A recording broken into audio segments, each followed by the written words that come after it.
there's a very simple way of guiding your attention home to who you really are, to your source, to your true nature. And what you do is you point at your foot first, and then look at your foot. You can see it's a thing. And then you bring your finger up your body to your knee, and you notice your knee is a thing. And you keep going up to your tummy and up to your chest, and you can still see something there. But then you come to a point where your body fades out, and there's a kind of threshold there. You can't see anything more of your body, but you keep your finger going. You keep raising your finger until you're pointing at the place above that threshold where your body fades out, and you look and see what's there, which is what I'm doing now. And I'm seeing there's just open space here, capacity for the world, clarity. My hands disappear into the void here, which is full of everything, unconditionally open here, the source, who one really is. So that's a very simple journey you can take over a threshold to your true nature. A friend of mine, Colin, takes people through this experiment sometimes, and he relates it to the Zen Buddhist idea of enlightenment, or a kind of instruction for getting enlightened. And the instruction is that you've got to climb to the top of this pole, incredibly tall pole. And I don't know how you get up there, you kind of shin up there. And when you get to the top, you keep going. That's the instruction. Well, I can imagine it's kind of scary at the top of that pole. And you're being asked to keep going. I mean, you look up and there's nothing there. I can well imagine feeling resistant to taking a step off into the void. You've got to somehow trust that you're going to be all right, I suppose. Anyway, that's the idea in this instruction. Keep going, don't stop at the top of the pole. Well, Colin relates this to the coming up your body, you see. You look down at your body and you can see your legs and your torso, and it's like the pole. And the feet are the bottom of the pole. And you point gradually up your body, you're climbing that pole all the way up. And when you get to this threshold here, that's the top of the pole. There it is, physically visible.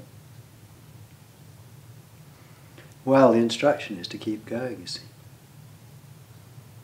Step off the top of the pole here, right here. This is where it is, into the void.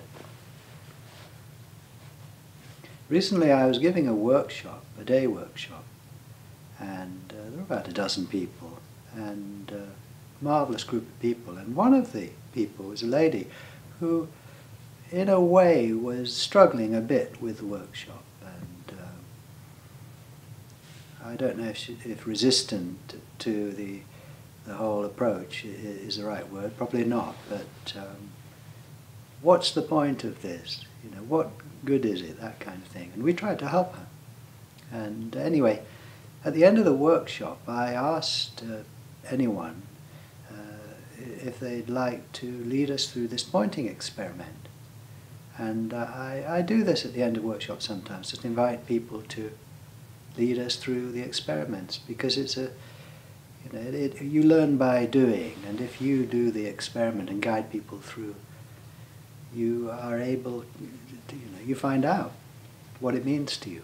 And it's also inspiring. I find it inspiring. It's inspiring for others to hear a different expression, really, coming from this wordless source.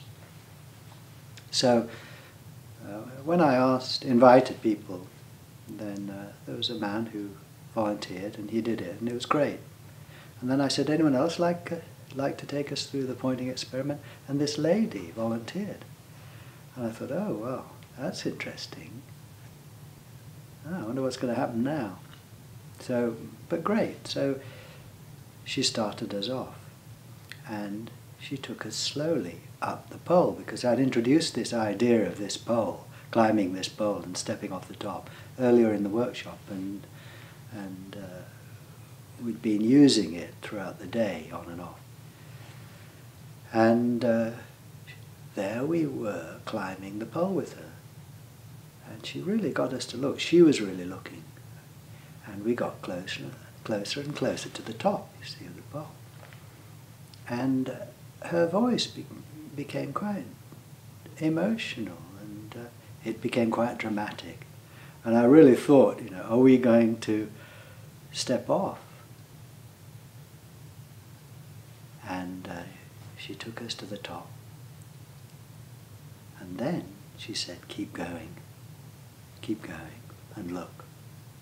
And it was very touching, really. And she had tears in her eyes, and so did I. And it was moving, and had real courage to do that. To step off into the void, it sounds like annihilation, disappearance, emptiness. It sounds like dying, really. And it is a very deep kind of death, because here there's nothing left at all, nothing survives here. So I am resistant to this sometimes. They say, die before you die. Well, this is dying before you die. Sometimes I don't want to. But the brilliant thing is that when you do step off, you're all right. Because everything comes with you. This emptiness is full. It's never just empty. When you die, this deepest of deaths here, you're instantly resurrected as everything. When you climb this pole, if you stop at the top, then you're just that one thing. You remain as that one body, that one person. But if you step off into no thing, you become everything. And that's the only way of being everything, is by being nothing. Surrendering everything and receiving everything back. And how do we surrender everything? It's not the feeling of surrender primarily. Feelings come and go.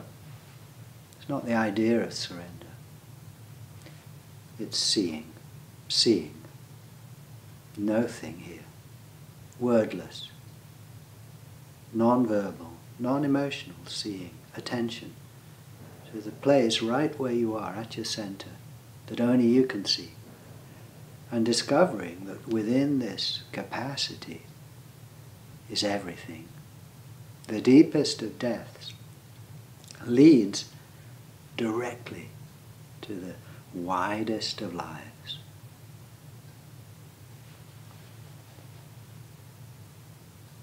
So, climb that pole. When you get to the top, keep going. Take courage. Take a deep breath. You'll be all right. Don't think about it. Don't try and understand it. You don't have to feel anything in particular. It's attention, which is available now.